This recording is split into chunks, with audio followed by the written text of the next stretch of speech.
Hello students, welcome back to my YouTube channel Indian Judiciary. और आज की video में हम स्टार्ट कर रहे हैं the food safety and standard act 2006। Act number 34 है 2006 का, खाद्य सुरक्षा और मानक अधिनियम 2006 का अधिनियम संख्यांक 34। बहुत सारे लोगों के कमेंट्स आ रहे थे कि ma'am food safety standard act पे वीडियो बनाइए, तो आज से हम यही एक्ट स्टार्ट कर रहे हैं। ये एक्ट थोड़ा सा लेंदी है, इसमें चैप्टर हैं 12। सेक्शन की बात करें तो वो है 101 और शेड्यूल है इसमें 2। क्लियर है? ये एक्ट थोड़ा सा लेंदी है, इसलिए हम इसको बिना टाइम वेस्ट किए स्टार्ट करते हैं। और हिंदी मीडियम वालों को मैं ये बताना चाहूँगी कि जो इम्पोर्टेंट सेक्शंस होंगे वो हम हिंदी में कवर करेंगे, क्योंकि अभी हमारे पास इतना टाइम नहीं है कि हम इंग्लिश और हिंदी दोनों की वीडियो अपलोड कर पाएँ साथ में, क्योंकि बहुत ज़्यादा टाइम कंज्यूमिंग हो जाता है फिर। अब देख लीजिए, यहाँ पर मैंने एक लोगो लगाया है food safety and standard authority of India का। ठीक है, तो इस अथॉरिटी के बारे में भी हमें कुछ बातें जानना बहुत ज़रूरी है, क्योंकि जीके भी आने वाला है एग्ज़ाम में और फिर क्वेश्चंस बन सकते हैं। ये देखिए, फॉर्म हुई थी 5 सितंबर 2008 को। ज्यूरिसडिक्शन इंडिया पे है, हेडक्वार्टर इसका न्यू दिल्ली में है। और अगर हम बात करें एजेंसी एग्जीक्यूटिव्स की, ठीक है, तो राजेश भूषण जी क्या हैं, चेयरपर्सन हैं, और अरुण सिंघल जी चीफ एग्जीक्यूटिव ऑफिसर हैं। तो ये दो नाम आपको याद रखने हैं, ठीक है। प्लस कौन सी डेट को ये इस्टेब्लिश किया गया, ये भी हमें याद रखना है। अब बात कर लेते हैं इस एक्ट के ऑब्जेक्ट की। ये एक्ट क्यों बनाया गया है? An act to consolidate the laws relating to food and to establish the Food Safety and Standard Authority of India for laying down science-based standard for articles of food and to regulate their manufacture, storage, distribution, sale and import to ensure availability of safe and wholesome food for human consumption and for matters connected therewith or incidental thereto। Hindi में देख लीजिए इसका क्या उद्देश्य है। खाद्य से संबंधित विधियों को समेकित करने और खाद्य पदार्थों के लिए विज्ञान आधारित मानक अधिकथित करने तथा उनके विनिर्माण, भंडारण, वितरण, विक्रय और आयात को विनियमित करने के लिए मानव उपभोग के लिए सुरक्षित तथा स्वास्थ्यप्रद खाद्य की उपलब्धता सुनिश्चित करने, भारतीय खाद्य सुरक्षा और मानक प्राधिकरण की स्थापना करने तथा उससे संबंधित या उनके आनुषंगिक विषयों का उपबंध करने के लिए अधिनियम बनाया गया है। ठीक है, तो आपको इसके ऑब्जेक्ट से क्या समझ में आया कि ये एक्ट क्यों बनाया गया है? फूड सेफ्टी और स्टैंडर्ड अथॉरिटी ऑफ इंडिया को इस्टेब्लिश करने के लिए, जो कि इस्टेब्लिश हुई है 5 सितंबर 2008 को। ठीक है, और जो फूड्स होते हैं, ठीक है, जो खाने पीने की चीज़ें होती हैं, उनके मैन्युफैक्चर के लिए, उनके स्टोरेज, डिस्ट्रीब्यूशन, सेल और इम्पोर्ट से रिलेटेड जो रूल्स हैं उनको रेगुलेट करने के लिए, ठीक है, और जो फूड हैं वो ह्यूमन कंजम्पशन के लिए सही है या नहीं। ठीक है, जैसे अगर आप कभी भी कोई ऐसा पैकेट खरीदते हो फूड का, जैसे आप मान लीजिए मैगी का पैकेट खरीदते हो, तो उसमें भी ना लिखा होता है कि आपको कब तक वो यूज़ करना है। ब्रेड लेते हो आप, कोई भी चीज़ लेते हो, ठीक है, तो उसमें क्या एक्सपायरी डेट मेंशन होती है, कौन से इंग्रेडिएंट्स यूज़ किए गए हैं। तो ये सारी चीज़ें क्यों उस पर लिखी हुई होती हैं? जिससे कि आपको पता हो कि कौन सा आपके लिए सही है और कौन सा नहीं। ठीक है, और इससे और फूड से यानी खाद्य पदार्थों से रिलेटेड जितने भी मैटर हैं उनसे डील करता है ये एक्ट। ठीक है, it is enacted by parliament in the 57th year of the Republic of India as follows. कौन से वर्ष में इनेक्ट हुआ? 57वें वर्ष में। क्लियर? अब देख लीजिए इसकी इनेक्टमेंट डेट क्या है, 23 अगस्त 2006। यहाँ पर आपको लिख लेनी है इनेक्टमेंट डेट। कब हुआ इनेक्ट? 23 अगस्त 2006 को। ठीक है, बात करें अगर हम इन्फोर्समेंट डेट की कि कब ये इन्फोर्स हुआ, 28 मई 2008 से इन्फोर्स हुआ है। क्लियर है? ये दोनों डेट्स आप अच्छे से नोट डाउन कर लीजिए और एग्ज़ाम के पहले ज़रूर रीड करके जाना है। अब देख लीजिए चैप्टर 1। ठीक है, चैप्टर 1 किससे डील कर रहा है? प्रिलिमिनरी से। और इसमें कितने सेक्शन हैं? Total 3, section 1 to 3। अब देख लीजिए सेक्शन 1 जो हर एक एक्ट का सेम होता है, short title, extent and commencement. ठीक है, तो इस एक्ट का नाम क्या दिया गया है? Food safety and standard act 2006। Hindi वाले भी देख लीजिए साथ में, इस एक्ट का नाम क्या है? खाद्य सुरक्षा और मानक अधिनियम 2006। ठीक है, ये संपूर्ण भारत पर लागू है। अब देख लीजिए सब सेक्शन 3। तो इसमें इसकी इन्फोर्समेंट डेट की बात की गई है जो मैं आपको ऑलरेडी बता चुकी हूँ, 28 मई 2008। क्लियर है। अब देख लीजिए सेक्शन 2 क्या बोल रहा है। Declaration as to expediency of control by the union, नियंत्रण की समीचीनता के संबंध में संघ द्वारा घोषणा। It is hereby declared that it is expedient in the public interest that the union should take under its control the food industry। ठीक है, तो यहाँ पर ये डिक्लेयर किया जाता है कि यूनियन यानी कि जो संघ है वो फूड इंडस्ट्री को अपने कंट्रोल में लेता है क्योंकि ये पब्लिक इंटरेस्ट में है, लोक हित में है। क्लियर है। कौन ले रहा है कंट्रोल में? तो यूनियन ले रहा है। अब देख लीजिए डेफिनेशन। यहाँ पे बहुत सारी डेफिनेशंस हैं, ज़्यादा डिटेल में नहीं पढ़ेंगे, जल्दी जल्दी हम इसको कवर करेंगे क्योंकि फिर हमें आगे के भी चैप्टर्स कवर करने हैं। देखिए क्लॉज ए, एडल्ट्रेंट मीन्स क्या है? अपद्रव्य। Means any material which is और could be employed for making the food unsafe और सब स्टैंडर्ड और मिस ब्रांडेड और कंटेनिंग एक्सट्रानियस मैटर। ठीक है, तो यहाँ पे एडल्ट्रेंट का मतलब क्या है? अपद्रव्य, यानी कि ऐसा कोई भी मटीरियल जो कि उस फूड को अनसेफ बनाता है यानी असुरक्षित बनाता है, या सब स्टैंडर्ड बनाता है यानी कि जो स्टैंडर्ड मेंटेन किया है गवर्नमेंट के द्वारा, यानी कि जो मानक निश्चित किया गया है उसे अवमानक बनाता है, या उसको मिस ब्रांडेड यानी मिथ्या छाप वाला बनाता है, या फिर वो कोई बाहरी मैटर, ठीक है, कोई ऐसा पदार्थ जो कि बाह्य पदार्थ है, कंटेन करता है। अब देख लीजिए क्लॉज बी, एडवर्टाइजमेंट मीन्स विज्ञापन। Means any audio or visual publicity, representation or pronouncement made by means of any light, sound, smoke, gas, print, electronic media, internet or website, and includes so any notice, circular, label, wrapper, invoice or other document। ठीक है, advertisement का मतलब क्या है? बहुत ही simple सा word है, हम डेली बेसिस पे यूज़ भी करते हैं कि कोई भी ऑडियो या विजुअल पब्लिसिटी, ठीक है, ऐसी कोई पब्लिसिटी करना, चाहे वो ऑडियो के माध्यम से हो रही हो, चाहे वो विजुअल यानी वीडियो के माध्यम से हो रही हो, या ऐसा कोई रिप्रेजेंटेशन या फिर ऐसा कोई प्रोनाउंसमेंट जो कि light, sound, smoke, gas, print, electronic media, internet या वेबसाइट के द्वारा किया जा रहा है, और जो एडवर्टाइजमेंट है वो इंक्लूड किस किस को करता है? कोई नोटिस दिया जा रहा है या कोई सर्कुलर यानी कि जो न्यूज़पेपर वगैरह होते हैं, किसी चीज़ पर कोई लेबल लगाना, रैपर, इनवॉइस या कोई भी डॉक्यूमेंट को भी इंक्लूड करता है एडवर्टाइजमेंट। ठीक है, अब देखिए क्लॉज सी जो कि डील कर रहा है चेयरपर्सन से। Means the chairperson of food authority. अभी मैंने आपको चेयरपर्सन कौन बताए हैं फूड अथॉरिटी के, जो अभी करंट में चेयरपर्सन हैं, राजेश भूषण जी। ठीक है, अब देख लीजिए क्लॉज डी, क्लेम मीन्स दावे। Means any representation which states, suggests or implies that a food has particular qualities relating to its origin, nutritional proteins, nature, processing, composition or otherwise। ठीक है, तो क्लेम मीन्स ये होता है कि दावा करना। जैसे कि अगर अपन कोई भी पैकेट खरीदते हैं किसी भी खाने की कोई भी सामग्री का, ठीक है, जिसमें ना लिखा होता है कि इसमें कौन से इंग्रेडिएंट्स यूज़ किए गए हैं, कौन से प्रोटीन्स हैं, ठीक है, क्या उसकी न्यूट्रिशनल प्रॉपर्टीज़ हैं, क्या नेचर है, उसको कब तक आप यूज़ कर सकते हैं। ठीक है, तो ये सारी चीज़ें क्लेम के अंतर्गत आ जाती हैं। अब देख लीजिए क्लॉज ई डील कर रहा है कमिश्नर ऑफ फूड सेफ्टी से। Means the commissioner of food safety appointed under section 30। ठीक है, तो कमिश्नर ऑफ फूड सेफ्टी पढ़ने के लिए हमें कौन से सेक्शन में जाना है? सेक्शन 30 में। अब देख लीजिए क्लॉज एफ जो कि है कंज्यूमर। आपको याद रखना है कुछ चीज़ें, उपभोक्ता, जो इम्पॉर्टेंट डेफिनेशंस हैं। Means person and families purchasing and receiving food in order to meet their personal needs. ठीक है, उपभोक्ता होता है कंज्यूमर, मतलब कि ऐसा कोई व्यक्ति या ऐसे परिवार जो कि खरीद रहे हैं या खाद्य पदार्थ को रिसीव कर रहे हैं उनकी पर्सनल नीड्स के लिए। ठीक है, अब देख लीजिए क्लॉज जी, ये है कॉन्टैमिनेंट।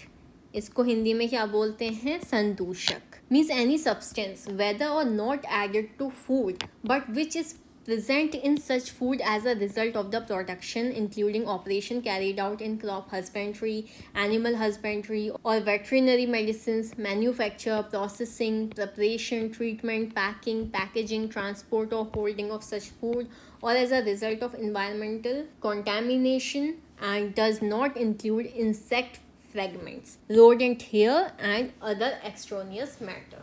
क्लियर है?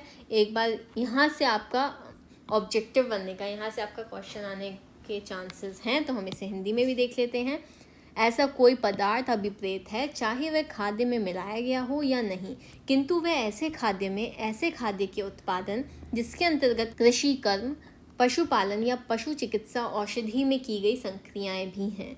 विनिर्माण, प्रसंस्करण, निर्माण, उपचार, पैकिंग, पैकेजिंग, परिवहन या धारण करने के परिणाम स्वरूप या पर्यावरणीय संदूषण के परिणाम स्वरूप विद्यमान है, और इसके अंतर्गत कीट विशेषज्ञ, कृंतक रोम और अन्य बाह्य पदार्थ नहीं हैं. क्योंकि यहाँ से नेगेटिव क्वेश्चन आपका बन सकता है. क्लियर है कि कॉन्टैमिनेंट में कॉन्टैमिनेंट क्या इंक्लूड नहीं करता. तो मान लीजिए आपको ऑप्शन दे दिया insect fragments, rodent hairs and other extraneous matter, और क्लॉज डी दे दिया ऑल ऑफ दी अबव. तो आपको क्या टिक करना है? All of the above.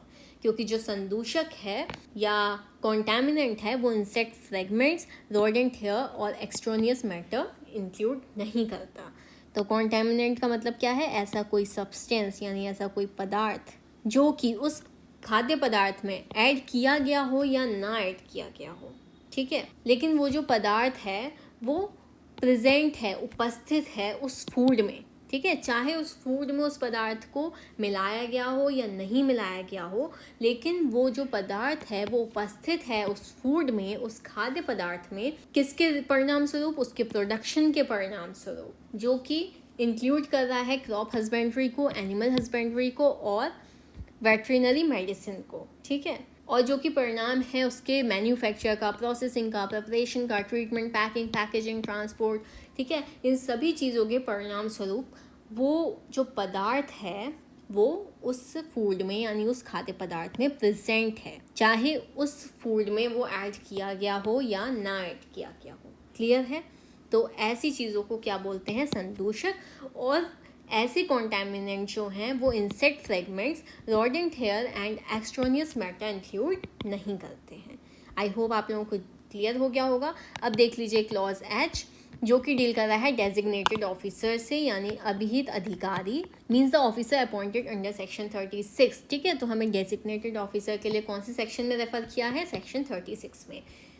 अब देख लीजिए क्लॉज आई, जो कि डील कर रहा है एक्सट्रोनियस मैटर से. काफ़ी टाइम से हम पढ़ रहे हैं बाय पदार्थ. तो बाय पदार्थ होता क्या है ये हमें क्लॉज आई में दिया है. Means any matter contained in an article of food which may be carried from the raw materials, packaging material or process system used for its manufacture or which is added to it, but such matter does not render such article of food unsafe. ठीक है, से किसी खाद्य पदार्थ में अंतर्विष्ट कोई पदार्थ अभिप्रेत है जो उसके विनिर्माण के लिए प्रयुक्त कच्ची सामग्री, पैकेजिंग सामग्री या प्रसंस्करण प्रणाली से आ सकता है या इसमें मिलाया जाता है, किंतु ऐसा पदार्थ ऐसे खाद्य पदार्थ को असुरक्षित नहीं बनाता है. ठीक है, तो जो बाह्य पदार्थ हैं वो क्या होता है? बाह्य पदार्थ का मतलब यानी एक्सट्रोनियस मैटर का मतलब होता है कोई ऐसा पदार्थ, कोई ऐसा मैटर जो कि उस खाद्य पदार्थ के निर्माण के लिए जो रॉ मटेरियल यानी जो कच्ची सामग्री यूज़ हुई है, जो पैकेजिंग मटेरियल यूज़ हुआ है या जो भी उसका प्रोसेस सिस्टम रहा है, उस पैकेजिंग के दौरान यानी या फिर उस प्रोसेस के दौरान, ठीक है, या फिर उस रॉ मटेरियल से आ सकता है या मिलाया जाता है. लेकिन ऐसा जो बाह्य पदार्थ है वो उस फूड को, उस खाद्य पदार्थ को असुरक्षित नहीं बनाता है. ऐसे पदार्थ किस में आ जाएंगे? एक्सट्रोनियस मैटर में आ जाएंगे. और ये डील कर रहा है हमारा 3I से. ठीक है, क्लॉज जे जो कि डील कर रहा है फूड से. ठीक है, बहुत ही ज़्यादा इंपॉर्टेंट डेफिनेशन है क्योंकि पूरा की पूरा एक्ट हमारा इसी पर बेस्ड है. फूड मीन्स खाद्य. 3 क्लॉज जे में डिफाइन किया गया है, याद कर लीजिएगा. Means any substance whether processed, partially processed or unprocessed, which is intended from human consumption and includes primary food to the extent defined in clause ZK, genetically modified or engineered food or food containing such ingredients, infant food, packaged drinking water, alcoholic drink, chewing gum and any substance including water used into the food during its manufacture, preparation or treatment, but does not include any animal feed, live animals unless they are prepared or processed for placing on the market for human consumption, plants, prior to harvesting drugs and medicinal products, cosmetics, narcotics or psychotropic substances. Proviso देखिए, provided that the central government may declare by notification in the official gazette any other article as food for the purpose of this act having regards to its use, nature, substance or quality. Hindi में भी देख लेते हैं। खाद्य से ऐसा कोई पदार्थ अधिकृत है, चाहे वह प्रसंस्कृत है या आंशिक रूप से प्रसंस्कृत है या अप्रसंस्कृत है, जो मानव उपभोग के लिए आश्रित है और जिसका अंतर्गत खंड या टर्म में परिभाषित सीमा तक प्राथमिक खाद्य आनुवांशिक रूप से रूपांतरित या निर्मित खाद्य या ऐसे संगठकों से युक्त खाद्य, शिशु खाद्य, पैक किया गया पीने का जल, अल्कोहली पेय, च्युइंगम तथा कोई अन्य पदार्थ हैं जिनके अंतर्गत खाद्य के विनिर्माण, निर्माण या उपचार के दौरान प्रयुक्त किया गया जल भी है, किंतु इसके अंतर्गत कोई पशु खाद्य जीवित पशु तब तक जब तक कि उन्हें मानव उपभोग के लिए बाजार में लाने हेतु तैयार या प्रसंस्कृत नहीं किया जाता, कटाई से पूर्व पौधे, औषधि और औषधीय उत्पाद, प्रसाधन सामग्री, स्वापक या मन प्रभावी पदार्थ नहीं है। और इसका प्रोविजो कहता है कि परंतु केंद्रीय सरकार राज्यपत्र में अधिसूचना द्वारा किसी अन्य वस्तु को उसके उपयोग, प्रकृति, सार या क्वालिटी को ध्यान में रखते हुए इस अधिनियम के प्रयोजनों के लिए खाद्य घोषित कर सकेगी। तो फूड में हमने क्या पढ़ा कि ऐसा कोई भी पदार्थ, चाहे वो प्रोसेस किया गया हो, चाहे वो पार्शियली यानी आंशिक रूप से तैयार किया गया हो या फिर वो तैयार नहीं किया गया हो, और जो कि ह्यूमन कंजम्पशन के लिए इंटेंडेड है यानी आश्रित है, और इंक्लूड करता है प्राइमरी फूड को। ठीक है, और प्राइमरी फूड की डेफिनेशन हमें कहाँ दी गई है? क्लॉज जेड के यानी कि खंड या टर्म में। ठीक है, तो उस पदार्थ के अंतर्गत क्या क्या आ रहा है? जो कि बनाया गया है, पार्शली बनाया गया है या अनप्रोसेस्ड है यानी बनाया नहीं गया है, और जो कि ह्यूमन कंजम्पशन के लिए इंटेंडेड है, और इंक्लूड करता है प्राइमरी फूड जो कि क्लॉज जेड के में दिया गया है। ठीक है, जेनेटिकली मॉडिफाइड या इंजीनियर्ड फूड यानी कि आनुवांशिक रूप से तैयार किया गया, या फिर इंजीनियर्ड फूड यानी कि निर्मित खाद्य, या ऐसा खाद्य पदार्थ जो कि ऐसे इंग्रेडिएंट्स को कंटेन करता है जिसमें क्या आ जाता है? Infant food. ठीक है, यानी कि शिशु खाद्य, पैकेज ड्रिंकिंग वाटर, ठीक है, पीने का जल, जैसे कि ये बिस्लरी वगैरह की बॉटल्स आती है ना, पैक किया हुआ पीने का पानी, अल्कोहलिक ड्रिंक, ठीक है, च्युइंगम और कोई अन्य सब्सटेंस है यानी कोई अन्य पदार्थ है, इंक्लूडिंग वो पानी भी, ठीक है, वो पानी भी इंक्लूड कर रहा है जो कि खाद्य को बनाते समय यूज़ किया गया है। ठीक है, और उसका प्रिपरेशन या ट्रीटमेंट, ये सारी चीज़ें किस में आ जाएंगी? फूड में आ जाएंगी, खाद्य में आ जाएंगी। लेकिन ये क्या इंक्लूड नहीं करता? तो एनिमल फीड इंक्लूड नहीं करता। लाइव एनिमल्स, ठीक है, जो लाइव एनिमल्स होते हैं, जब तक कि उनको उस तरीके से प्रिपेयर नहीं किया जाता कि वो ह्यूमन कंजम्पशन के लिए मार्केट में लाने के लिए उपयुक्त हैं। प्लस प्लांट्स इसमें इंक्लूड नहीं है। प्रायर टू हार्वेस्टिंग यानी कि कटाई से पहले के जो पौधे हैं, और मेडिसिनल प्रोडक्ट्स और ड्रग्स को इंक्लूड नहीं करता, फूड, कॉस्मेटिक को इंक्लूड नहीं करता है, और नार्कोटिक और साइकोट्रॉपिक सब्सटेंस को भी इंक्लूड नहीं करता है। और यहाँ पर प्रोविज़ो ये दिया गया है कि सेंट्रल गवर्नमेंट यानी केंद्र सरकार ये घोषित कर सकेगी ऑफिशियल गजट में नोटिफिकेशन के द्वारा किसी अदर आर्टिकल को एज अ फूड, ठीक है, किसी अन्य वस्तु को इस एक्ट के पर्पज़ के लिए खाद्य घोषित कर सकेगी, उसके यूज़ के, उसके नेचर, सब्सटेंस और क्वालिटी को ध्यान में रखते हुए। क्लियर है? तो ये डेफिनेशन आपको अच्छे से याद होनी चाहिए कि क्या इंक्लूड कर रहा है फूड और क्या इंक्लूड नहीं कर रहा है। यहाँ से आपके क्वेश्चन बन सकता है।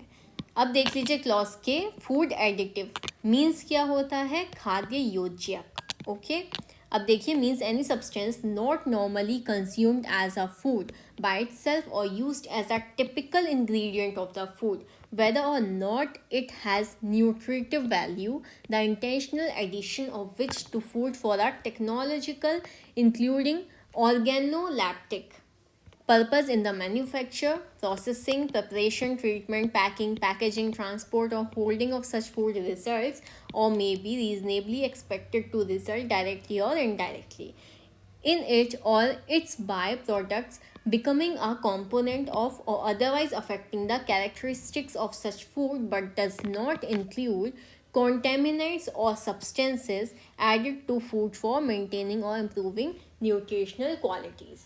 ठीक है, कॉन्टेमिनेंट हमने कौन से क्लॉज में पढ़ा था? एक बार देख लेते हैं। कॉन्टैमिनेंट हमने पढ़ा था क्लॉज जी में। हिंदी में भी एक बार देख लीजिए। खाद्य योजक से ऐसा कोई पदार्थ अभिप्रेत है जिसका सामान्यतः स्वयं किसी खाद्य के रूप में उपभोग नहीं किया जाता है या जिसे खाद्य के विशिष्ट संघटक के रूप में उपयोग में लाया जाता है, चाहे उसका पोषक मूल्य है या नहीं। ऐसे खाद्य के विनिर्माण, प्रसंस्करण, निर्माण, उपचार, पैकेजिंग, परिवहन या धारण करने में प्रौद्योगिक, जिसके अंतर्गत ऑर्गेनोलैप्टिक भी है, प्रयोजन के लिए खाद्य में जिसके साशय मिश्रण के परिणाम स्वरूप प्रत्यक्षता या परोक्षता या युक्त रूप से निर्माण की संभावना है, या जिसका उप उत्पाद ऐसे खाद्य का संघटक बन जाता है, उसका निर्माण होता है, या ऐसे खाद्य की विशेषताओं को अन्यथा प्रभावित करता है, किंतु इसके अंतर्गत खाद्य में पोषक क्वालिटी को बनाए रखने के लिए या उनमें सुधार करने के लिए मिलाए गए संदूषक या पदार्थ सम्मिलित नहीं है।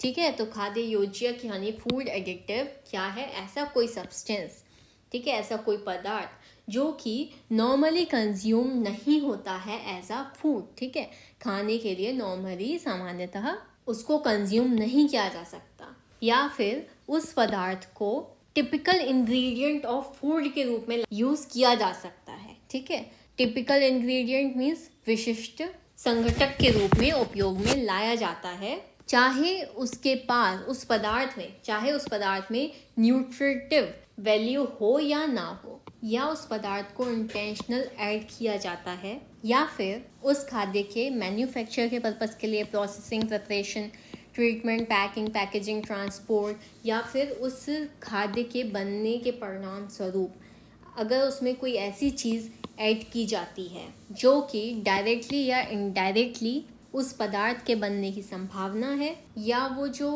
पदार्थ है वो कंपोनेंट बन जाता है उस खाद्य का, या फिर वो पदार्थ जो है वो उस फूड के कैरेक्टरिस्टिक्स यानी जो उसकी विशेषताएं हैं उस खाद्य पदार्थ की, उसको अफेक्ट करता है, प्रभावित करता है। लेकिन फूड एडिटिव के अंतर्गत कॉन्टैमिनेंट इंक्लूड नहीं है, या फिर ऐसा कोई सब्सटेंस, ऐसा कोई पदार्थ इंक्लूड नहीं है जो कि उस फूड की जो न्यूट्रिशनल क्वालिटीज़ हैं उनको मेंटेन या इम्प्रूव करने के लिए ऐड किया जाता है। क्लियर है? तो यहाँ से आपका जो इम्पोर्टेंट क्वेश्चन बन सकता है वो ये है कि फूड एडिटिव में क्या इंक्लूड नहीं होता। तो आपको ध्यान रखना है कि कॉन्टैमिनेंट यानी कि संदूषक जो हमने क्लॉज जी में पढ़े थे वो इंक्लूड नहीं होते हैं, और ऐसा कोई सब्सटेंस इंक्लूड नहीं होता है जो कि उस फूड की न्यूट्रिशनल क्वालिटीज़ को मेंटेन या इम्प्रूव करने के लिए ऐड किया है। नेक्स्ट डेफिनेशन पे आ जाइए। Clause L, food analyst. Okay, food analyst means क्या होता है? खाद्य विश्लेषक। जो एनालिस्ट है फूड का, ठीक है, खाद्य पदार्थों का, means an analyst appointed under section 45। ठीक है, सेक्शन 45 में जो पर्सन अपॉइंट किया जा रहा है एज एन एनालिस्ट वो ही फूड एनालिस्ट होगा। क्लॉज एम देखिए, नेक्स्ट डेफिनेशन है food authority. Food authority means क्या है? खाद्य प्राधिकरण। Means the food safety and standard authority of India established under section 4। Section 4 में जो अथॉरिटी इस्टेब्लिश की गई है वो है food safety standard authority of India, जिसे हम क्या बोलते हैं? FSSAI। और मैंने आपको स्टार्टिंग में बताया था कि 5 सितंबर 2008 को ये इस्टेब्लिश की गई थी। क्लॉज एन देखिए, नेक्स्ट डेफिनेशन फूड बिजनेस। और फूड बिजनेस को हम हिंदी में बोल रहे हैं खाद्य कारोबार। ठीक है, बहुत सारे बिजनेसेस होते हैं, उसी तरीके से फूड बिजनेस भी होता है। Means any undertaking whether for profit or not and whether public or private carrying out any of the activities related to any stage of manufacture, processing, packaging, storage, transportation, distribution of food, import and includes food services, catering services, sale of food or food ingredients. ठीक है, एक बार हम इसे हिंदी में भी देखेंगे कि खाद्य कारोबार से ऐसा कोई उपक्रम अभिप्रेत है, चाहे वह लाभ के लिए है या नहीं। ठीक है, यहाँ पर इंपॉर्टेंट लाइन क्या है कि वो लाभ के लिए है या नहीं। ठीक है, ज़रूरी नहीं है कि ऐसा बिजनेस प्रॉफिट के लिए किया जाता हो। ठीक है, और चाहे वह सार्वजनिक है या प्राइवेट, जो खाद्य के विनिर्माण, प्रसंस्करण, पैकेजिंग, भंडारण, परिवहन, वितरण, आयात के किसी प्रक्रम से संबंधित क्रियाकलापों में से कोई क्रियाकलाप कर रहा है, और इसके अंतर्गत खाद्य सेवाएं, जलपान सेवाएं, खाद्य या खाद्य संगठकों का विक्रय भी है। ठीक है, तो फूड बिजनेस में क्या हो जाएगा? ऐसी कोई अंडरटेकिंग जो कि प्रॉफिट के लिए है या प्रॉफिट के लिए नहीं है, और प्लस यहाँ पर क्या बात जोड़ी गई है, चाहे वो पब्लिक हो या प्राइवेट हो, ऐसी कोई एक्टिविटी कैरी आउट कर रहा है किसी फूड को मैन्युफैक्चर करने के लिए, उसकी processing, packaging, storage, transportation, distribution of food या इंपोर्ट से रिलेटेड कोई भी ऐसी एक्टिविटी कर रहा है और जो कि इंक्लूड करता है फूड सर्विसेज को, ठीक है। और कैटरिंग सर्विसेज, यानी कि हमने देखा है जब भी हम कोई पार्टीज़ वगैरह में जाते हैं वहाँ पे कैटरिंग सर्विसेज दी जाती हैं, वो भी फूड बिजनेस में आ जाता है, ठीक है। और खाने के सामान को बेचना या फिर फूड इंग्रेडिएंट्स को बेचना फूड बिजनेस में आ जाएगा, ठीक है। अब देख लीजिए क्लॉज ओ, नेक्स्ट डेफिनेशन, जो कि डील कर रही है फूड बिजनेस ऑपरेटर से, ठीक है। खाद्य कारोबार के संबंध में खाद्य कारोबार करता, ठीक है। कौन होगा operator? In relation to food business means a person by whom the business is carried on or owned and is responsible for ensuring the compliance of this act, rules and regulation made thereunder, ठीक है। तो operator कौन हो जाएगा यहाँ पर आपका, कि फूड बिजनेस के संबंध में कोई ऐसा व्यक्ति जो कि उस बिजनेस को कैरी आउट कर रहा है या उसको ओन कर रहा है, रेगुलेट कर रहा है, या फिर वो इस एक्ट के कंप्लायंस को इंश्योर करने के लिए रिस्पॉन्सिबल है। यानी कि ऐसा कोई व्यक्ति जो इस एक्ट से कंप्लायंस बनाए रखे, इस एक्ट में क्या बातें कही गई हैं फूड सेफ्टी को लेकर, क्या नहीं कही गई हैं, ठीक है, ह्यूमन हेल्थ से रिलेटेड, इन सारी चीज़ों को इंश्योर करता हो और उन सब के लिए रिस्पॉन्सिबल हो, ठीक है। तो वो हो जाएगा फूड बिजनेस ऑपरेटर। अब देख लीजिए next definition, clause P deal कर रही है फूड लेबोरेटरी से, जिसे हम हिंदी में बोलते हैं खाद्य प्रयोगशाला। Means any food laboratory or institute established by the central or state government or any other agency and accredited by National Accreditation Board for testing and calibration laboratories or an equivalent accreditation agency and recognized by the Food Authority under Section 43, ठीक है। तो यहाँ पर कुछ board के नाम दिए हैं, कोई लैब्स के नाम दिए हैं, एजेंसी दी हुई हैं, तो हम इन्हें एक बार हिंदी में भी देख लेंगे जिससे कि हिंदी मीडियम वालों को कोई प्रॉब्लम ना हो। खाद्य प्रयोगशाला से केंद्र सरकार, राज्य सरकार या किसी अन्य अभिकरण द्वारा स्थापित कोई खाद्य प्रयोगशाला या संस्थान अभिप्रेत है और जो परीक्षण और मूल्यांकन प्रयोगशालाओं के लिए राष्ट्रीय प्रत्यायन बोर्ड या किसी समतुल्य प्रत्यायन अभिकरण द्वारा प्रत्यायित है तथा धारा 43 के अधीन खाद्य प्राधिकरण द्वारा मान्यता प्राप्त है, ठीक है। तो फूड लैब में क्या आ जाएगा, कोई ऐसी लैब या इंस्टीट्यूट जो कि सेंट्रल गवर्नमेंट या स्टेट गवर्नमेंट या अदर एजेंसी के द्वारा इस्टेब्लिश की गई है, ठीक है, और नेशनल एक्रीडिएशन बोर्ड के द्वारा एक्रेडिट है या प्रत्यायित है, किस चीज़ के लिए, टेस्ट करने के लिए, ठीक है, परीक्षण करने के लिए खाद्य पदार्थों का, या फिर उसी के बराबर कोई ऐसी एक्रीडिएशन एजेंसी जो कि सेक्शन 43 के अंतर्गत फूड अथॉरिटी के द्वारा रिकॉग्नाइज की गई है। अब देख लीजिए next definition, clause Q, food safety. Food safety means को हिंदी में क्या बोलेंगे, खाद्य सुरक्षा। Means assurance that food is acceptable for human consumption according to its intended use, ठीक है। तो फूड सेफ्टी का मतलब यानी खाद्य सुरक्षा का क्या मतलब है इस एक्ट के अंतर्गत, कि ऐसा कोई पदार्थ जो कि एश्योर किया गया है, निश्चित किया गया है कि वो ह्यूमन कंजम्पशन के लिए एक्सेप्टेबल है, ठीक है, यानी कि ह्यूमन हेल्थ को कोई नुकसान नहीं पहुंचा रहा है, तो वो आ जाएगा फूड सेफ्टी में। अब देख लीजिए next definition, clause R, food safety audit, जिसे हम हिंदी में क्या बोल रहे हैं, खाद्य सुरक्षा संपरीक्षा। Means a systematic and functionally independent examination of food safety measures adopted by manufacturing units to determine whether such measures and related results meet with objective of food safety and the claim made in that behalf, ठीक है। तो food safety audit क्या है, मतलब कि एक systematic और functionally independent examination होता है फूड सेफ्टी से रिलेटेड, ठीक है, जो कि मैन्युफैक्चरिंग यूनिट के द्वारा अडॉप्ट किया जाता है। यानी कि जब मैन्युफैक्चर होता है उस दौरान उसके जो मेजर्स हैं, मानक हैं, वो निर्धारित किए जाते हैं, ऐसी इकाइयाँ निर्धारित की जाती हैं जो कि डिटरमाइन करती हैं कि वो खाद्य पदार्थ फूड सेफ्टी के जो मेजर्स हैं वो सही हैं या नहीं, चाहे ऐसे मेजर्स और उसके द्वारा आने वाले जो रिजल्ट हैं, परिणाम हैं, वो इस उद्देश्य से किए जाते हैं कि वो फूड सेफ्टी यानी खाद्य सुरक्षा से संबंधित हैं या नहीं, और उसी के बिहाफ में क्लेम यानी कि दावे करते हैं। अब देख लीजिए क्लॉज एस, डेफिनेशन है फूड सेफ्टी मैनेजमेंट सिस्टम की। हिंदी में देखिए क्या बोल रहा है, खाद्य सुरक्षा प्रबंध प्रणाली। Means the adoption good manufacturing practices, good hygiene practices, hazard analysis and critical control point and such other practices as may be specified by regulation for the food business। ठीक है, तो फूड सेफ्टी मैनेजमेंट सिस्टम क्या है? खाद्य सुरक्षा संबंध प्रणाली से अच्छी विनिर्माण पद्धतियों, अच्छी स्वास्थ्यकर पद्धतियों, परिसंकट विश्लेषण और संकटकालीन नियंत्रण केंद्र तथा ऐसी अन्य पद्धतियों जो खाद्य कारोबार के लिए विनियमों द्वारा विनिर्दिष्ट की जाएं का अपनाया जाना अभिप्रेत है। ठीक है, यानी कि ऐसी कुछ प्रैक्टिसेस, ऐसी कोई पद्धतियां जो अडॉप्ट की जा रही हैं कि जो फूड है यानी कि जो खाद्य पदार्थ है उसकी जो मैन्युफैक्चरिंग है उसकी प्रोसेस गुड हो, अच्छी हो। ठीक है, उसका हाइजीन मेंटेन किया जाए। ठीक है, हैज़र्ड एनालिसिस और जो क्रिटिकल कंट्रोल पॉइंट है और ऐसी अन्य पद्धतियाँ जो कि स्पेसिफाई की जाएं रेगुलेशंस के द्वारा फूड बिजनेस यानी खाद्य कारोबार के लिए। तो ये जो सिस्टम है वो कहलाता है food safety management system.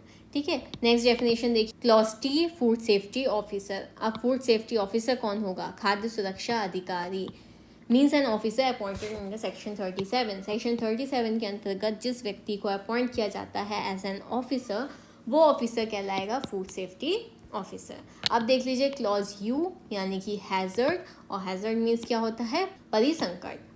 means a biological, chemical or physical agent in or condition of food with the potential to cause an adverse health effect। परिसंकट से खाद्य में ऐसा कोई जैविक, रासायनिक या भौतिक कारक या खाद्य की अवस्था विपरीत है जो प्रभावी रूप से स्वास्थ्य पर प्रतिकूल प्रभाव कारित करता है। ठीक, हैजर्ड मतलब क्या होगा कि ऐसा कोई बायोलॉजिकल, केमिकल या फिजिकल एजेंट है, ऐसा कोई कारक है या उसकी जो कंडीशन है फूड की वो ह्यूमन हेल्थ को, ठीक है, इफेक्ट करती है, प्रतिकूल प्रभाव डालती है, तो वो क्या हो जाता है? हैजर्ड यानी परिसंकट। अब देख लीजिए क्लॉज वी में कौन सी डेफिनेशन दी है? इम्पोर्ट। ठीक है, इम्पोर्ट मीन्स क्या होता है? आयात। ये तो सभी जानते हैं। Means bringing into India any article of food by land, sea और एयर। ठीक है, यानी कि इंडिया में यानी कि भारत में किसी चीज़ को लाना, यानी कि किसी खाने के आर्टिकल को लाना लैंड, सी और एयर के माध्यम से, वो कहलाता है आयात। अब देख लीजिए डब्ल्यू क्या कह रहा है? क्लॉज डब्ल्यू इम्प्रूवमेंट नोटिस, इसे हम हिंदी में क्या बोलेंगे? सुधार सूचना। ठीक है, means a notice issued under section 32 of this act. ठीक है, इस एक्ट के सेक्शन 32 के अंतर्गत इशू किया गया नोटिस क्या होता है? Improvement notice. अब हम जब सेक्शन 32 पढ़ेंगे तब हम इसको एक बार रिकॉल कर लेंगे। देख लीजिए अब नेक्स्ट क्लॉज है clause x, infant food and infant milk substitute. ठीक है, शिशु खाद्य और शिशु दुग्ध अनुकल्प shall have the meaning assigned to them in clauses F and G of subsection 1 of section 2 of the Infant Milk Substitutes, Feeding Bottles and Infant Food Regulation of Production, Supply and Distribution Act 1992 respectively। तो शिशु खाद्य और शिशु दुग्ध अनुकल्प के वही अर्थ हैं जो उनके शिशु दुग्ध अनुकल्प, पोषण बोतल और शिशु खाद्य उत्पादन, प्रदाय और वितरण का विनियमन अधिनियम 1992 की धारा 2 की उपधारा 1 के क्रमशः खंड 4 और खंड 6 में है। ठीक है, तो यहाँ पर आपको क्या ध्यान रखना है? इंपॉर्टेंट लगा लीजिए इस पे, यहाँ से आपका क्वेश्चन बन सकता है क्योंकि ये किसी और एक्ट को रेफर हो रहा है। कौन सा एक्ट बता रहा है? कि इन्फेंट फूड और इन्फेंट मिल्क सब्सटीट्यूट का यहाँ पर वही अर्थ होगा जो कि infant milk substitute, feeding bottles and infant food regulation of production, supply and distribution act 1992 के सेक्शन 2 के सब सेक्शन 1 के क्लॉज एफ और क्लॉज जी में दिया है। वही अर्थ इस एक्ट के अंतर्गत भी इन्फेंट फूड और इन्फेंट मिल्क सब्सटीट्यूट का होगा। अब देख लीजिए next definition, clause Y deal कर रहा है इंग्रेडिएंट से। इंग्रेडिएंट मतलब क्या है? संघटक। ये वर्ड तो काफ़ी इजी है, सबको इसका मतलब पता होता है कि means any substance including a food additive used in the manufacture और preparation of food and present in the final product possibly in a modified form. ठीक है, तो इंग्रेडिएंट यानी क्या होता है? कोई सब्सटेंस, ठीक है, कोई ऐसा पदार्थ जो कि इंक्लूड करता है फूड एडिटिव को यानी कि खाद्य योजक को, और जो कि यूज़ किया जाता है मैन्युफैक्चरिंग के दौरान। ठीक है, उसको बनाते समय जो जो सामग्री डाली जाती है वो इंग्रेडिएंट कहलाती है, या फिर उसके फूड के प्रेपरेशन के दौरान और जो फाइनल प्रोडक्ट रेडी होके आया है उसमें उपस्थित होता है, वो सभी चीज़ें क्या कहलाती हैं? इंग्रेडिएंट कहलाती हैं। Clause Z, label. अब लेबल क्या होता है? इसको हिंदी में भी लेबल ही कहते हैं।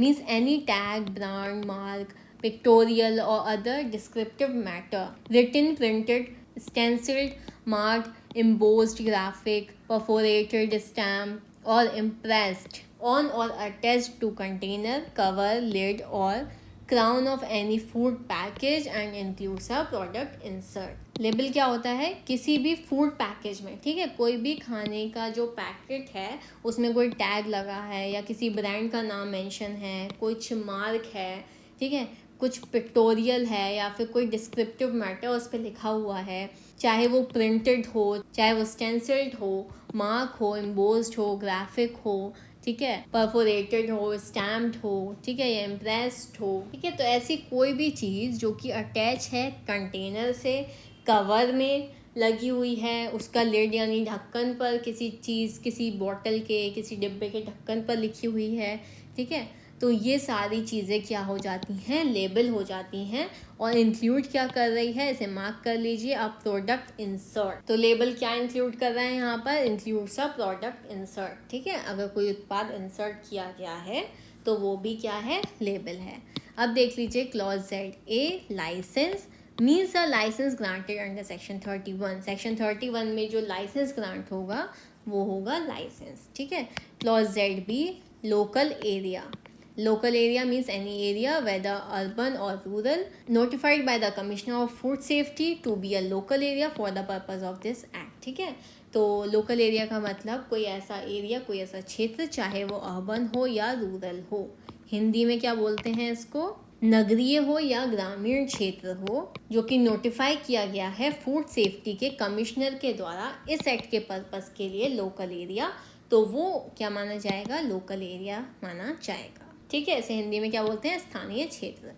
क्लॉज जेड सी यानी मैन्युफैक्चर मीन्स अ प्रोसेस और अडॉप्शन और any treatment for conversion of ingredients into an article of food which includes any sub process incidental or ancillary to the manufacture of an article of food, ठीक है। थोड़ी सी important definition है ये, क्योंकि ये manufacture की बात कर रही है, फूड के यानी विनिर्माण की बात कर रही है। विनिर्माण से संगठकों के किसी खाद्य पदार्थ में संपरिवर्तन के लिए कोई प्रक्रिया या अंगीकरण या कोई उपचार अभिप्रेत है जिसके अंतर्गत किसी खाद्य पदार्थ के विनिर्माण की कोई आनुषांगिक या प्रासंगिक उप प्रक्रिया भी है। मैन्युफैक्चर किसे कहते हैं? विनिर्माण किसे कहते हैं? कि कोई ऐसी प्रोसेस या एडॉप्शन या फिर कोई ऐसा ट्रीटमेंट जो कि आर्टिकल ऑफ फूड यानी कि जो फूड, जो खाद्य सामग्री है यानी जो खाद्य पदार्थ है उसके इंग्रेडिएंट के कन्वर्जन के लिए की जाती है। और वो क्या इंक्लूड करता है? मैन्युफैक्चर क्या इंक्लूड कर रहा है? कोई भी सब प्रोसेस, ठीक है, जो कि इंसिडेंटल हो या एंशिलरी हो उस खाद्य पदार्थ को बनाने के लिए, ठीक है।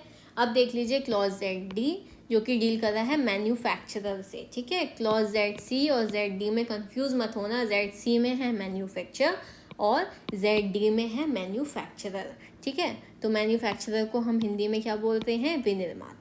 Means a person engaged in the business of manufacturing any article of food for sale and includes any person who obtains such article from another person and packs and labels it for sale or only labels it for such purposes, ठीक है। तो manufacturer यानी कि विनिर्माता, जो manufacturing कर रहा है किसी फूड की, किसी खाद्य पदार्थ की, वो व्यक्ति क्या कहलाएगा? मैन्युफैक्चरर। ये तो हमने अपने भाषा में समझ लिया है। अब एक बार हम BRED की लैंग्वेज देख लेते हैं कि ऐसा कोई व्यक्ति जो किसी खाद्य पदार्थ के मैन्युफैक्चरिंग के बिजनेस से इंगेज्ड हो, ठीक है, उससे जुड़ा हुआ हो, ठीक है। और मैन्युफैक्चरर ऐसे व्यक्ति को भी इंक्लूड करता है जो कि प्राप्त करता है ऐसे आर्टिकल को, ऐसे पदार्थ को किसी अदर व्यक्ति से, किसी अदर पर्सन से, और पैक करता है उसको, लेबल लगाता है उस पर, उस खाद्य पदार्थ को बेचने के लिए, या सिर्फ लेबल्स लेता है उस व्यक्ति से ऐसे पर्पस के लिए, ठीक है। तो वो क्या हो जाएगा? मैन्युफैक्चरर हो जाएगा।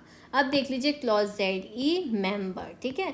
ये आपका जो अमेंडमेंट हुआ था 2008 में उसमें इंसर्ट किया है। तो याद रखिएगा, मेंबर मीन्स क्या हो गया, includes a part time member and the chairperson of the food authority. ठीक है, तो मेंबर क्या क्या इंक्लूड कर रहा है, पार्ट टाइम मेंबर को भी इंक्लूड कर रहा है और फूड अथॉरिटी के जो चेयरपर्सन हैं उनको भी इंक्लूड करता है। क्लियर है। नेक्स्ट डेफिनेशन देखिए, क्लॉज ZF जो कि डील कर रहा है मिस ब्रांडेड फूड। ठीक है, हिंदी में क्या बोल रहे हैं इसे, मिथ्या छाप वाला खाद्य।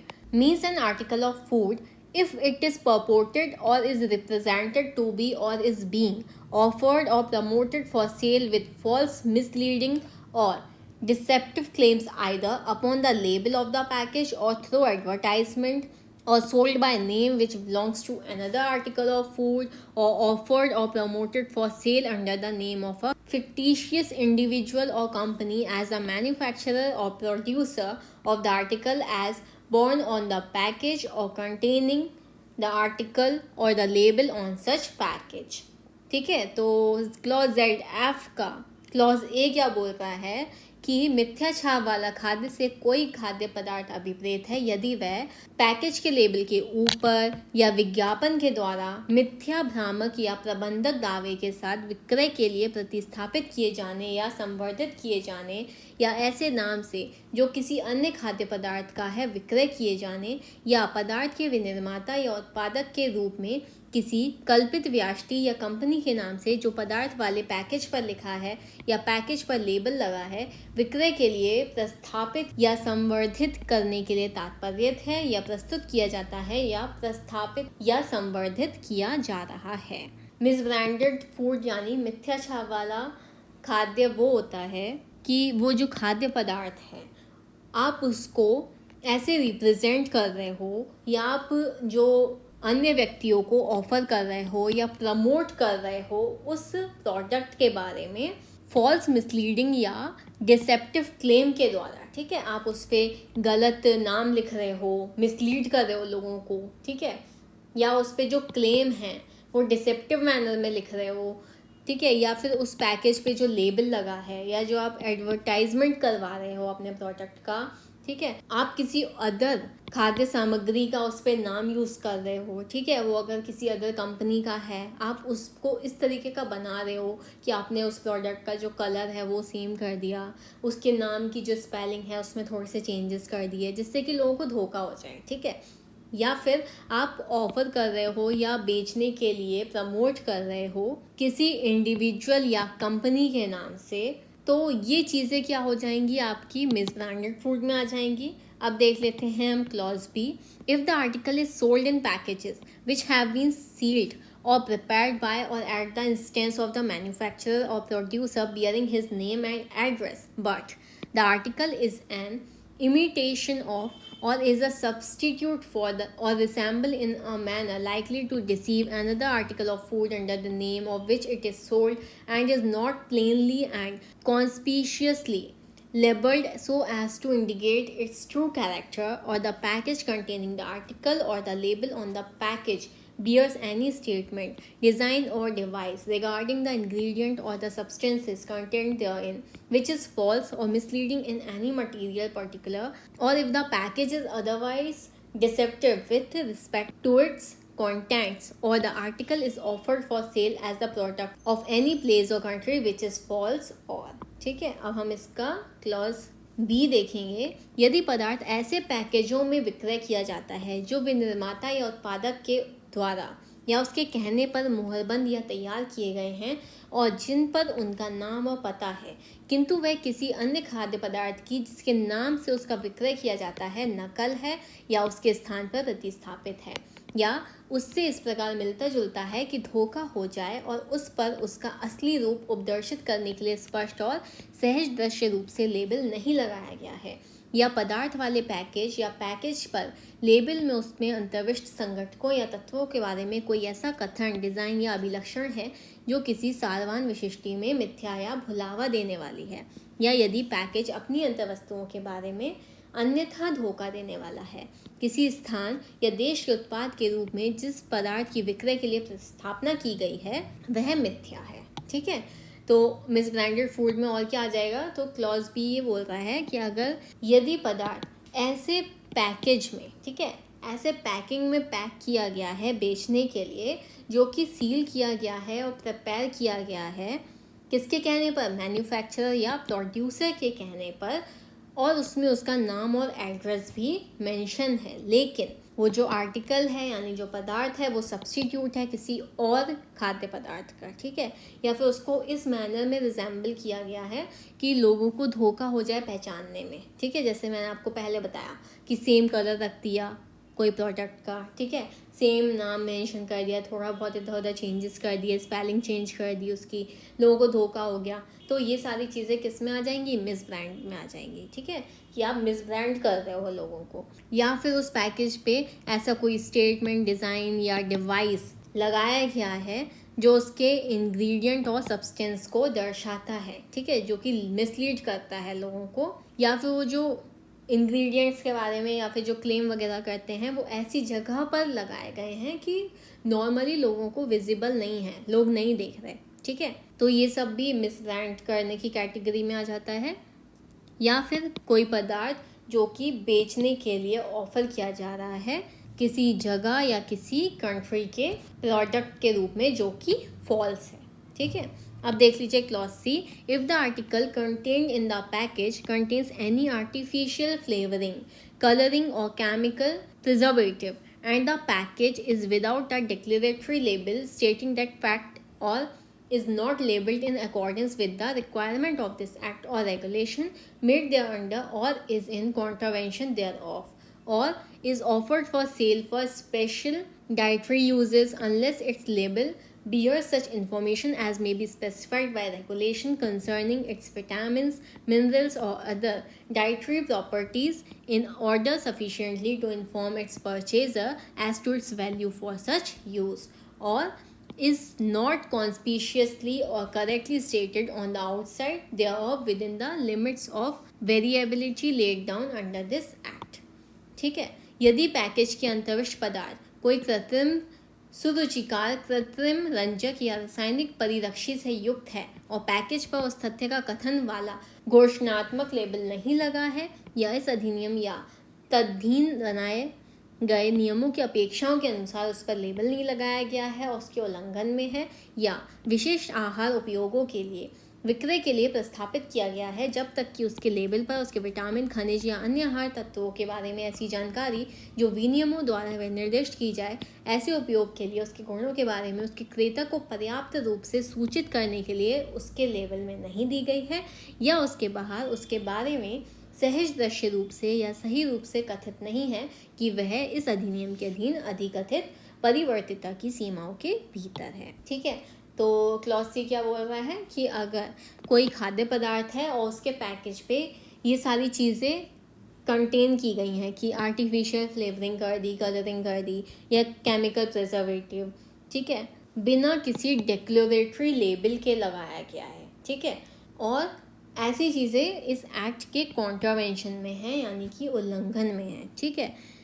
या फिर जो स्पेशल डाइटरी यूजेस होते हैं तो उसमें आपको जो पैकिंग है उसमें आपको सारे डायरेक्शंस यूज़ करने के, ठीक है, उसमें कौन से विटामिन, मिनरल्स और अदर डाइटरी प्रॉपर्टीज़ हैं, ये सारी चीज़ें मेंशन करना ज़रूरी है, जिससे कि जो लोग खरीद रहे हैं उनको इस बात की नॉलेज हो, ठीक है। और ऐसा कोई पदार्थ जो कि कॉन्स्पिशियसली या करेक्टली स्टेटेड नहीं है इस एक्ट के अंतर्गत जो लिमिट्स दी गई हैं उसके अंतर्गत, ठीक है, तो ऐसी ये सारी चीज़ें जो हैं वो उस प्रोडक्ट को मिस ब्रांड करती हैं, इसलिए ये सारी कैटेगरीज जो दी गई हैं, ठीक है, 3 क्लॉसेस दिए गए हैं, उसमें वो मिस ब्रांडेड फूड में यानी किसी प्रोडक्ट को मिथ्या छाप वाला बनाने के अंतर्गत आ जाएंगी, ठीक है। अब आ जाइए नेक्स्ट डेफिनेशन पे। Clause ZG, notification means a notification published in the official gazette. Clause ZH, package means a pre packed box, bottle, casket, tin, barrel, case, pouch, receptacle, sack, bag, wrapper और such other things in which an article of food is packaged, ठीक है। तो ये सारी चीज़ें जो हैं वो पैकेज के अंतर्गत आती हैं। Clause ZI, premises, any shop, stall, hotel, restaurant, airline services and food canteens, place or vehicle or vessel where any article of food is sold or manufactured or stored for sale, ठीक है, तो वो आ जाएगी premises में। Clause Z J prescribed means prescribed by rules made by the central government और the state government as the case may be under this act, ठीक है।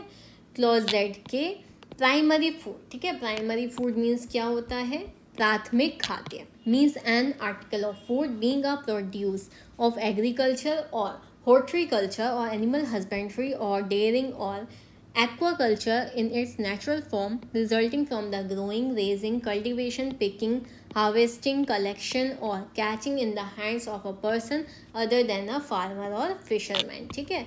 तो प्राथमिक खाद्य से ऐसा खाद्य पदार्थ अभिप्रेत है जो कृषि या बागवानी या पशुपालन और डेयरी या जल कृषि के अपने प्राकृतिक रूप में उत्पाद है, ठीक है। जो प्राकृतिक रूप से चीज़ें आती हैं खाने की, ठीक है, वो होती है प्राथमिक खाद्य, जो कृषक या मछुआरे से भिन्न व्यक्तियों के हाथों से उगाए जाने, खड़े किए जाने, जुताई, चुनने, कटाई, संग्रहण या बीनने के परिणाम स्वरूप उत्पादित होता है, ठीक है। तो प्राइमरी फूड वो सारी चीज़ें हैं जो एग्रीकल्चर, हॉर्टिकल्चर या एनिमल हस्बेंड्री या डेयरिंग या एक्वाकल्चर से नेचुरल फॉर्म में प्राप्त होती हैं, लेकिन वो फार्मर या फिशरमैन के अलावा किसी और व्यक्ति के द्वारा उगाई जाती हैं, ठीक है। यहाँ पर फार्मर और फिशरमैन को अलग किया गया है, ठीक है। अब देख लीजिए क्लॉज जेड एल डील कर रहा है प्रोहिबिशन ऑर्डर से। प्रोहिबिशन ऑर्डर क्या है, प्रतिषेध आदेश, means an order issued under section 33 of this act, ठीक है। इस एक्ट के अंतर्गत जो सेक्शन 33 में ऑर्डर इशू किया जाएगा वो होगा प्रोहिबिशन ऑर्डर। क्लियर है। अब आ जाइए नेक्स्ट क्लॉज पे, क्लॉज जेड एम, जो कि डील कर रहा है रिस्क से। रिस्क मीन्स क्या होता है, जोखिम। In relation to any article of food means the probability of an adverse effect on the health of consumer of such food and the severity of that effect consequential to a food hazard, ठीक है। जोखिम से ऐसे खाद्य के उपभोक्ताओं के स्वास्थ्य पर खाद्य परिसंकट के परिणाम स्वरूप प्रतिकूल प्रभाव पड़ने की संभाव्यता और उस प्रभाव की गंभीरता अभिप्रेत है, ठीक है। जो ऐसे फूड हैं जो कि ह्यूमन कंजम्पशन के लिए सही नहीं है, ठीक है, या फिर एडवर्स अफेक्ट डालते हैं ह्यूमन हेल्थ पे, तो वो रिस्क के अंतर्गत आएगा। Clause Z N risk analysis, तो in relation to any article of food means a process consisting of 3 components: risk assessment, risk management and risk communication, ठीक है। तो रिस्क एनालिसिस के अंतर्गत क्या आ जाएगी, आर्टिकल ऑफ फूड यानी कि खाद्य के पदार्थ के संबंध में ऐसी प्रोसेस जो कि कंसिस्ट करते हैं 3 कंपोनेंट्स, और वो 3 कंपोनेंट्स कौन से हैं आपको याद रखने हैं, risk assessment, risk management and risk communication. किस में आ जाएगा, रिस्क एनालिसिस में आ जाएगा। क्लॉज जेड ओ, अब देखते हैं रिस्क असेसमेंट क्या है। Means a scientifically based process consisting of following steps: hazard identification, hazard characterization, exposure assessment and risk characterization, ठीक है। थोड़े से टिपिकल वर्ड्स हैं इसलिए मैं आपको हिंदी में भी बता देती हूँ कि जोखिम निर्धारण से कोई वैज्ञानिक रूप से आधारित प्रक्रिया अभिप्रेत है जिसमें निम्नलिखित कदम सम्मिलित हैं। कौन कौन से, परिसंकट की पहचान, परिसंकट का लक्षण वर्णन, उच्छन्न निर्धारण और जोखिम का लक्षण वर्णन, ठीक है। तो अभी हमने जो रिस्क एनालिसिस पढ़ा उसमें रिस्क असेसमेंट, रिस्क मैनेजमेंट और रिस्क कम्युनिकेशन आते हैं, और रिस्क असेसमेंट में क्या आता है आपका, hazard identification, hazard characterization, exposure assessment और रिस्क कैरेक्टराइजेशन, ठीक है। अब जो हमने यहाँ पे पढ़ा था रिस्क कम्युनिकेशन, ठीक है, उसको हम देखेंगे क्लॉज जेड पी में। रिस्क कम्युनिकेशन का मतलब होता है means the interactive exchange of information and opinions through out the risk analysis process concerning risk related factors and risk perceptions among risk assessors, risk managers, consumers, industry, the academic community, and other interested parties, including the explanation of risk assessment findings and the basis of risk management decisions, ठीक है। Risk communication को हिंदी में क्या बोला है, जोखिम संसूचना। जोखिम निर्धारकों, जोखिम प्रबंधकों, उपभोक्ताओं, उद्योग, शैक्षणिक समुदाय और अन्य हितबद्ध पक्षकारों के बीच जोखिम संबंधी कारकों और जोखिम अवधारणाओं से संबंधित जोखिम विश्लेषण प्रक्रिया के दौरान सूचना और रायों का पारस्परिक विनिमय अभिप्रेत है, जिसके अंतर्गत जोखिम निर्धारण निष्कर्षों और जोखिम प्रबंध विनिश्चयों के आधार का स्पष्टीकरण भी है, ठीक है। तो ये सारी चीज़ें आ जाएंगी रिस्क कम्युनिकेशन में। अब देख लीजिए क्लॉज जेड क्यू, डील कर रहा है रिस्क मैनेजमेंट से, means the process distinct from risk assessment of evaluating policy alternatives in consultation with all interested parties, considering risk assessment and other factors relevant for the protection of health of consumers and for the promotion of fair trade practices, and if needed selecting appropriate prevention and control options. ठीक है, अब हम देखेंगे खंड या था में जोखिम प्रबंध। ठीक है, से उपभोक्ताओं के स्वास्थ्य के संरक्षण के लिए और उचित व्यापारिक व्यवहारों के संवर्धन के लिए जोखिम निर्धारण और अन्य सुसंगत पहलुओं पर विचार करते हुए सभी हितबद्ध पक्षकारों के परामर्श से मूल्यांकन जोखिम निर्धारण से भिन्न और यदि आवश्यक हो तो उचित निवारण और नियंत्रण विकल्पों का चयन करने की प्रक्रिया क्या कहलाती है? जोखिम प्रबंध कहलाती है। अब देख लीजिए क्लॉज ZR डील कर रहा है सेल से यानी कि विक्रय से। With its grammatical variation and cognate expression means the sale of any article of food whether for cash or on credit or by way of exchange and whether by wholesale or retail for human consumption or use or for analysis, and includes an agreement for sale, an offer for sale, the exposing for sale or having in possession for sale of any such article, and includes also an attempt to sell any such article। ठीक है, तो खंड या दा कह रहा है कि विक्रय से मानव उपभोग या उपयोग के लिए या विश्लेषण के लिए किसी खाद्य पदार्थ का विक्रय अभिप्रेत है, चाहे वह नकद हो या उधार पर हो या विनिमय के रूप में हो और थोक में हो या फुटकर में हो, और किसी ऐसे पदार्थ के विक्रय के लिए करार करना या विक्रय के लिए प्रस्थापना करना या उसके विक्रय के लिए अभिदर्शित करना या विक्रय के लिए कब्जे में रखना इसके अंतर्गत है, और किसी ऐसे पदार्थ का विक्रय करने का प्रयत्न भी इसके अंतर्गत आता है। ठीक है, तो सेल में क्या क्या आ रहा है आपका? किसी भी आर्टिकल का सेल, ठीक है, किसी भी खाद्य पदार्थ का सेल, चाहे वो कैश पर हो या क्रेडिट पे हो, ठीक है, चाहे वो वे ऑफ एक्सचेंज हो, चाहे वो होलसेल हो या रिटेल हो, और जो कि ह्यूमन कंजम्पशन या यूज़ के लिए किया जा रहा है या फिर एनालिसिस के लिए किया जा रहा है। ठीक है, और इंक्लूड क्या करता है? Agreements for sale. ठीक है, विक्रय के एग्रीमेंट को इंक्लूड करता है, ऑफर फॉर सेल को इंक्लूड करता है, एक्सपोजिंग फॉर सेल, ठीक है, या फिर किसी खाद्य पदार्थ को पोजीशन में रखा गया है, ये सभी चीज़ें सेल के अंतर्गत आ जाएंगी। और उस आर्टिकल को बेचने का प्रयत्न करना भी किसके अंतर्गत आएगा? सेल के अंतर्गत आएगा। ठीक है, यहाँ पे आप थोड़ा सा ध्यान रखना कि जो अटेम्प्ट भी करेंगे ना अगर किसी आर्टिकल को बेचने के लिए, तो वो भी क्या होगी? सेल होगी। ठीक है, क्लॉज ZS डील कर रहा है सैंपल से। ठीक है, सैंपल क्या होता है? Means sample of any article of food taken under the provision of this act और any rules and regulation made thereunder. ठीक है, सैंपल को हिंदी में क्या कहते हैं? नमूने। तो किसी खाद्य पदार्थ का सैंपल जो कि इस एक्ट के प्रोविजंस के अंतर्गत या रूल्स और रेगुलेशन के अंतर्गत बनाया गया है, वो क्या होगा? सैंपल होगा। क्लॉज ZT देख लीजिए जो कि डील कर रहा है स्पेसिफाइड बाय रेगुलेशन से, means specified by regulation made by the food authority. ठीक है, क्लॉज ZU किससे डील कर रहा है? स्टैंडर्ड से डील कर रहा है। In relation to any article of food means the standard notified by the food authority. ठीक है, थोड़ी सी इंपॉर्टेंट डेफिनेशन है, देख लेते हैं हिंदी में भी कि मानक से खाद्य प्राधिकरण द्वारा अधिसूचित मानक अभिप्रेत है। ठीक है, यानी कि जो फूड अथॉरिटी के द्वारा नोटिफाइड किए जाएंगे किसी भी खाद्य पदार्थ के स्टैंडर्ड यानी मानक, वो क्या होंगे? मानक होंगे। क्लॉज ZV देख लीजिए, state government in relation to a union territory means the administrator of that union territory appointed by the president under article 239 of the constitution. ठीक है, याद रखिएगा कि कॉन्स्टिट्यूशन के आर्टिकल 239 के अंतर्गत प्रेसिडेंट के द्वारा अपॉइंट किया गया यूनियन टेरिटरी के लिए एडमिनिस्ट्रेटर यानी कि प्रशासक क्या होगा? यूनियन टेरिटरी के संबंध में स्टेट गवर्नमेंट कहलाएगी। Clause ZW substance includes any natural or artificial substance or other matter whether it is in a solid state or in a liquid form or in the form of gas or vapor। ठीक है, तो substance यानी पदार्थ, कोई भी natural या artificial पदार्थ या कोई अदर मैटर, ठीक है, चाहे वो सॉलिड फॉर्म में हो यानी ठोस में हो, चाहे द्रव्य में हो, चाहे गैस के रूप में हो और चाहे वाष्प के रूप में हो, क्या कहलाएगा? सब्सटेंस कहलाएगा।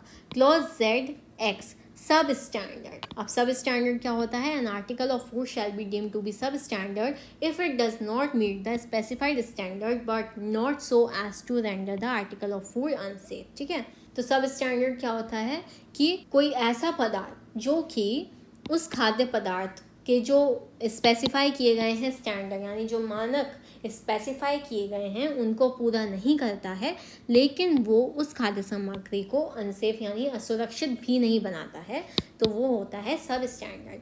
अब देख लीजिए clause Z. Y? Tribunal. Tribunal मतलब क्या है? The food safety appellate tribunal established under section 70। याद रखिएगा कि जो ट्राइब्यूनल है, ठीक है, वो सेक्शन 70 के अंतर्गत इस्टेब्लिश की गई है, फूड सेफ्टी अपीलेट ट्राइब्यूनल। ठीक है, अब देख लीजिए clause double Z. Unsafe food यानी असुरक्षित खाद्य।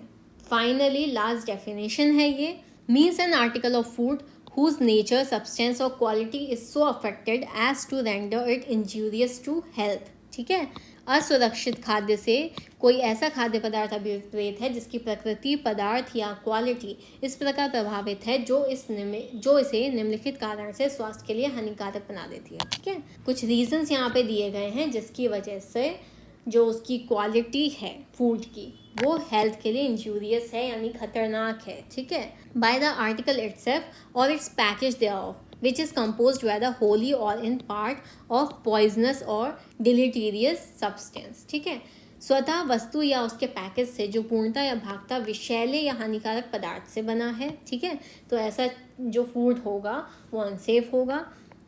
by the article consisting wholly or in part or any filthy, putrid, rotten, decomposed or deceased animal substance और वेजिटेबल सब्सटेंस। ठीक है, उस वस्तु से जो पूर्णता या भाग गंदे, दूषित, सड़े गले या रुग्ण पशुजन्य पदार्थ या वनस्पति जन्य पदार्थ से बनी है। ठीक है, तो ऐसी चीज़ भी अनसेफ होगी। ठीक है, ह्यूमन कंजम्पशन के लिए सही नहीं है ना। By virtue of its unhygienic processing और the presence in that article of any harmful substance. ठीक है, उसके अस्वास्थ्यकर प्रसंस्करण के कारण या उस वस्तु में किसी हानिकारक पदार्थ की विद्यमानता से। By the substitution of any inferior और चीपर सब्सटेंस वेदर होली और इन पार्ट, किसी घटिया या सस्ते पदार्थ के अनुकल्प द्वारा, चाहे वह पूर्णता हो या भागता। by addition of a substance directly or as an ingredient which is not permitted। ठीक है, किसी पदार्थ को सीधे या किसी संघटक के रूप में जो अनुज्ञेय नहीं है उस पदार्थ को मिलाकर। by the abstraction wholly or in part of any of its constituents। ठीक है, उसके किसी संघटक को पूर्णता या भागता निकाल कर। by the article being so colored, flavored or coated, powdered or polished as to damage or conceal the article or to make it appear better or of greater value than it really is। और पदार्थ को इस प्रकार रंजित, सुरुचिकार या विलेपित, चूर्णीकृत या पॉलिशीकृत करके जिससे पदार्थ को नुकसान होता हो या वह इस प्रकार छिपाया जाता है या उस पदार्थ को उससे बेहतर या अधिक मूल्य का प्रकट करना जैसा कि वह वास्तव में नहीं है। ठीक है, आप बहुत सारे खाने पीने की सामग्री देखते होंगे जिसमें कलर मिला दिए जाते हैं अच्छा दिखने के लिए, पॉलिशिंग की जाती है। ठीक है, जैसे दाल वगैरह आती हैं, ठीक है, उनमें पॉलिश की जाती है कि वो जितनी अच्छी है भी नहीं रियलिटी में, उससे भी ज़्यादा अच्छा दिखाने की कोशिश की जाती है। तो ऐसे सारे पदार्थ जो हैं वो अनसेफ होते हैं। By the presence of any colouring matter और preservative other than that specified in respect thereof, किसी रंजक पदार्थ या परिरक्षी को उससे भिन्न जो उसकी बाबत विनिर्दिष्ट किया गया है उसमें मिलाकर, या by the article having been infected or infested with worms, weevils or insects, उन पदार्थों से जो कृमियों, घुन या कीटों से विसंक्रमित है या ग्रसित है। ठीक है, by virtue of its being prepared, packed or kept under insanitary conditions, उनको तैयार किए जाने, पैक किए जाने या अस्वास्थ्यकर दशाओं में रखे जाने से। by virtue of its being misbranded or substandard or food containing extraneous matter, उसके मिथ्या छाप वाली या मानक होने या खाद्य में बाह्य पदार्थ होने से। by virtue of containing pesticides and other contaminants in excess of quantities specified by regulation, विनियमों द्वारा विनिर्दिष्ट मात्राओं से अधिक नाशक, जीवमार और अन्य संदूषक अंतर्विष्ट होने के कारण। ठीक है, ये सारे कारण जो हैं ये इस फूड को क्या बनाते हैं, अनसेफ बनाते हैं। बस एक बार रीडिंग की ज़रूरत है, इसमें कुछ याद करने जैसा खास है नहीं। सबसेक्शन 2 बोल रहा है any reference in this act to a law which is not in force in the state of Jammu Kashmir shall in relation to that state be constitute as a reference to the corresponding law if any in force in that state. ठीक है, इस अधिनियम में ऐसी किसी विधि जो जम्मू कश्मीर राज्य में प्रवर्तन में नहीं है के प्रति किसी निर्देश का यह अर्थ लगाया जाएगा कि वह उस राज्य में प्रवृत्त तत्स्थानीय विधि यदि कोई हो उसके प्रति निर्देश है। आई होप आप लोगों को चैप्टर 1 अच्छे से क्लियर हो गया होगा। ज़्यादा कुछ नहीं था, लेकिन डेफिनेशन इतनी सारी थी कि बहुत ज़्यादा लेंदी हो गई है वीडियो। नेक्स्ट वीडियो में हम आगे के चैप्टर्स कवर करेंगे। वीडियो पसंद आई हो तो please do like, share, comment and subscribe our channel. Thank you for watching.